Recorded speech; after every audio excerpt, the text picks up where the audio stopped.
Fahalymiarabantsika tsirairay avy indray amin'ity alarobia maraina fa 5 volana martsa ity manona fahasoavan'ny tompo aminao izay manaraka tsy tampaka ihany koa ny fandarana izay rahantsika eto.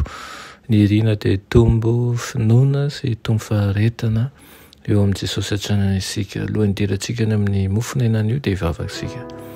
Andriamanitra tiana tsara indrindra mbola veam-pisoaranao zahay ny amin'ny izao fotoana omenao anaino izao fa ny amandray ny teninao. Nataka aminao manokana amin'ity maraina ity dia mba mangianao ny isa-tokantrano izay manaraka izao fandarana izao ka ho fenoana ny fahasoavanao sy ny famasinanao ary ny herin'ny fanahinao masina. Izay ny tenao izay kehitriny dia okenao ho eto aminay aminaran'i Jesosy. Amen. Lohateny mofinainantsika androany dia manao hoe milefitra amin'ny fanofanany. Nalaina Petera 2:7-7 sy 7 manao hoe tandremo fandrao ho lavo hiala amin'izay iorenanareo fa mitomboa amin'ny fahasoavana sy ny fahalalana ny Kristy Jesosy tompontsika sy mpamonjy. Amen. Misy olona te hahazo fanapahana ka mila ny fanamasinan'ny fileferany. Mitondra fiovana eo amin'ny fiainan'izy ireny Andriamanitra ary angamba aza mametraka azy ho an'ny anoloan'ny adidy izay tsy araka ny safidiny akory.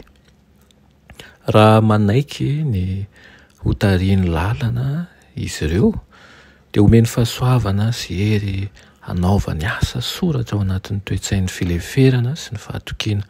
Hofaniny izy ireo mba hitana toerana ahafahany manao fanompoana lehibe indrindra amin'ny alalan'ny fahafahamanao voafehy tsara.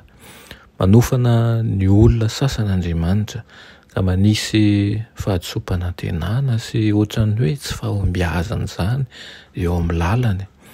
Fikasany ny hianaran'izy ireo misetra zavatsarotra. Mampianatra azy ireo izy mba hanana fahavononana hamadika ny toe-javatra anankiray izay ohatran'ny hoe tsy mahomby izy eo amin'ny fahitana azy mba ho tonga fahombiazana. Matetika ny lehilahy sy ny vehivavy no mivavaka ao anatin'ny ranomasy mihitsy no ireo toe-javatra sarotra sy olana manoloana azy, kanefa raha zonona hatramin'ny farany ny fitokiana nananany hatramin'ny voalohany dia ho hazavaina ny lalana izy ireo. Ho tonga amin'ny fahombiazana rehefa mitolona mafy mba hihoatra ny zavatsarotra toa tsy ho resy mihitsy azy izy ary hitondra fifaliana lehibe izany fahombiazana izany.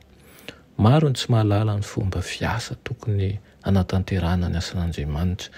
Tsy noho izy ireo tsy afa-mianatra fa noho ny tsy fihetezany hilefitra amin'ny dingam-panofanan'Andriamanitra. Voalaza fa tsy nahomby teo amin'ny lafiny ara-panahy ohatra hoe i Moab satria hoy Jehovah hoe nandry fa izay hatry ny fony izy mbola kely tsy nahidiny nafindrafindra siny ka izany no aretany tsirona ho aminy sy tsy hovan'ny fofony. Tokony hiomana ho amin'ny fanatanterana ny asa izay mampiseho fahalemem-panahy, mampiseho fandeferana, mampiseho faharim-po, fahatsorana ary faharetana isika kristianina.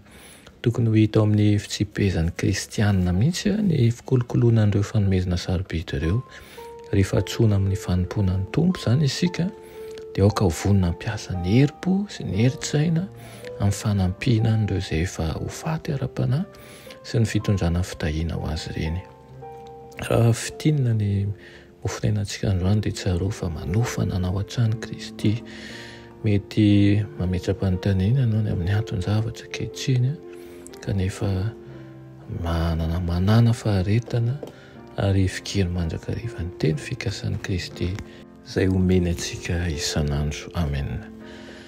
Rianay tsara indrindra izay ny an-danitro mbola misaotra anao izay ny amin'izany teninao izany dia mangataka aminao izay mba ampianao mba hananay an'izany faharetana izany ary ihany koa ambeo toe-tsain'ny mpandresy mba hanana fifikirana mafy aminao ary tsy hijery ratsy ianao rery ihany. Ampio ihany koa izahay amin'ny alalan'ny fanahinao masina mba hitomba mpinoana sy ho tia manao ny asanao Ka izarany ireo fanomezam-pahasoavana zay efa nomenao anay amin'ny mpiarabelona anay rehetra. Minaran'i Jesosy. Amen.